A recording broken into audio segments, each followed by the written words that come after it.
Look up at the night sky. It feels calm, peaceful. But there are cosmic monsters hiding in the dark. For centuries, astronomers swept the heavens and never saw them. Beyond the familiar stars and the quiet neighboring galaxies lies something far more dangerous, utterly invisible to human eyes. Even under the blackest night, you would never notice them. When they were first discovered, they didn't appear in visible light. Instead, as faint, point-like pricks of radio energy. Odd signals from nowhere. Tiny dots that hinted at something so extreme that many astronomers refused to believe. Surely, there had to be a mistake in the data. Thankfully, none are close. Because if they were, they could drench our galaxy, our solar system, and even our planet in lethal radiation. A single one of these monsters can unleash more than 10 to the 40th joules of energy every single second. For comparison, our sun produces about 10 to the 34th joules in an entire year. That's 1,000,000 times less. The brightest among them can outshine stars, entire galaxies, even 1,000 galaxies at once. Supernovae may briefly rival them, but only for weeks. These cosmic engines blaze for millions of years. Voracious, tearing apart entire stars and blasting jets of particles across millions of light years, piercing galaxies and sowing chaos through entire clusters. They are quasars, the most powerful engines ever discovered in the universe. But what drives them? What powers these cosmic lighthouses shining in the deep? The answer lies in the most extreme physics we know. At the heart of galaxies, supermassive black holes feasting, matter spirals inward, toward a black hole millions, even billions of times the mass of the sun.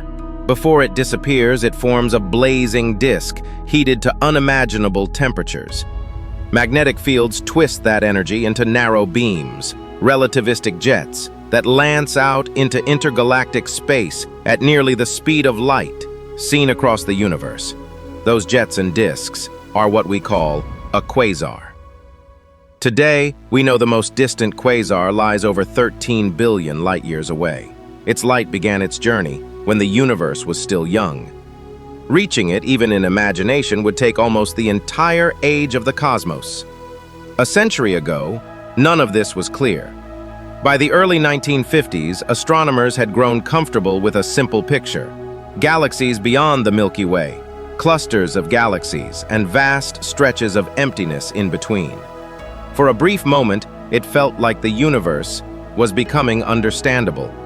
Then, technology leapt forward. Optical telescopes grew larger and more precise, able to capture extremely faint light. At the same time, a new kind of astronomy blossomed: radio astronomy. We began to explore the entire electromagnetic spectrum, not just the narrow band our eyes can see. The universe responded by revealing a stranger face. Back in the 1930s, engineer Carl Jansky stumbled upon radio noise coming from the sky, the first hints that space itself was broadcasting. By mid-century, astronomers were mapping bright radio sources: Jupiter, the Crab Nebula, nearby galaxies. And then, a new puzzle appeared. Countless tiny, point-like radio beacons scattered across the sky. They shone strongly in radio waves, across many frequencies, yet they were invisible in ordinary light. The mystery deepened. These sources were found both along the plane of the Milky Way and far beyond it. If they were nearby, why didn't we see them in visible light? If they were distant, how could they possibly be this bright? Many resisted the idea that such powerful, compact objects could exist. Then, in 1962, a breakthrough. During lunar occultations, moments when the moon briefly hides a background source, astronomers Cyril Hazard and John Bolton nailed down the exact position of one of these enigmas, 3C273. With that precise location, Dutch-American astronomer Martin Schmidt identified a faint optical counterpart. Its spectrum showed familiar chemical fingerprints, but shifted dramatically toward the red, by about 16%. Either it was racing away at unheard-of speeds, or it lay at an unimaginable distance. Interpreted through the then-new Big Bang framework, the answer was distance. 3C 273 sat roughly 3.4 billion light-years away, 10 times farther than the most distant object known at the time. In 1966, Time magazine put Schmidt on the cover. The discovery was compared to Galileo's. 3C 273 became the brightest known object in astronomy. Yet the region emitting all that light was smaller than our solar system. One by one, more of these sources were matched to faint optical points.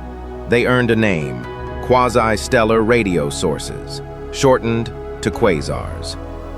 Debate raged for years. Were they truly distant, ultra-bright powerhouses, or exotic nearby stars, with gravity so intense it redshifted their light? As evidence piled up, fitting the Big Bang picture, and lacking any nearby examples, the verdict became clear. Quasars live in the distant young universe. The nearest known is still hundreds of millions of light-years away. They were common when galaxies were young and full of fuel. Today, most have gone quiet. But quiet doesn't mean gone. A supermassive black hole only needs food, gas, dust, a wandering star to flare back to life. Our own Milky Way's central black hole is peaceful now. Someday, given enough fuel, it too could awaken, briefly turning our galaxy into a quasar-like beacon. So, what makes quasars so important? They are more than curiosities. They are beacons from the early universe, lighthouses, shining across cosmic time. By studying their light, we probe the growth of black holes, the birth of galaxies, and the changing fabric of the cosmos itself. Their brightness lets us map gas between galaxies, measure the expansion of the universe, and test gravity in its harshest regimes. Monsters? Yes, but also messengers. From an era when the universe was young, crowded, and ablaze with raw power. The next time you look up and see only quiet stars, remember, hidden in the darkness, far beyond the reach of our eyes, ancient engines still spin. Proof that the universe is stranger, brighter, and more powerful than it first appears. So, what do you think? Are quasars the ultimate cosmic engines, or just one chapter in a deeper story about black holes and the evolving universe? If you want more journeys like this, subscribe, and let's keep exploring together.